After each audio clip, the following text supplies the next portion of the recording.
बैठे थे। राम जी ने एक दिन कैकेयी माँ का हाथ पकड़ा और उन्हें श्री सरयू जी के किनारे किनारे दूर ले गए।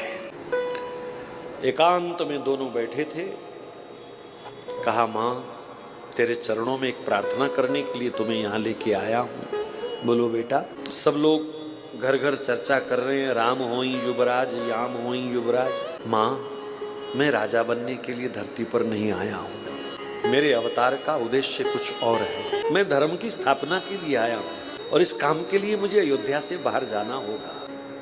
मैं नहीं जाने दूंगी कहीं। माँ इसीलिए तो लाया हूं आपको यहाँ पर। सुनो ध्यान से, मुझे वचन दो मेरी इच्छा पूरी करोगी। अब कैकेयी से राम इच्छा पूर्ति का वचन मांगे और कैकेयी कैसे इनकार कर सकती है। बिना पूछे कह दिया कि तुम्हारी इच्छा क्या, ये नहीं पूछा। कहा बेटा प्राण मांग लो, देने के लिए तैयार हूं, इच्छा क्या चीज है। तो कहा, माँ मुझे वनवास दिलाओगी तुम, ये वचन दो मुझे, मैं वन जाना चाहता हूं।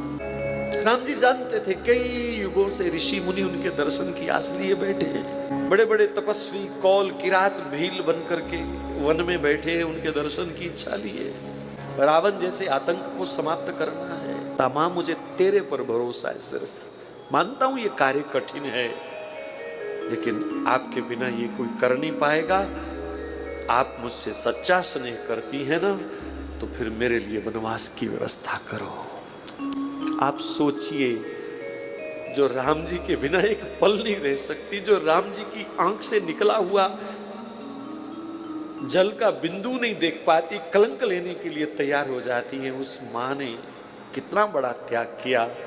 ठीक है बेटा, मैं तेरे लिए वनवास की व्यवस्था करूंगी, मैं तेरे उद्देश्य को पूर्ण करने में पूर्ण सहयोग करूंगी। बस मां, यही प्रार्थना करने के लिए आपको यहां लेके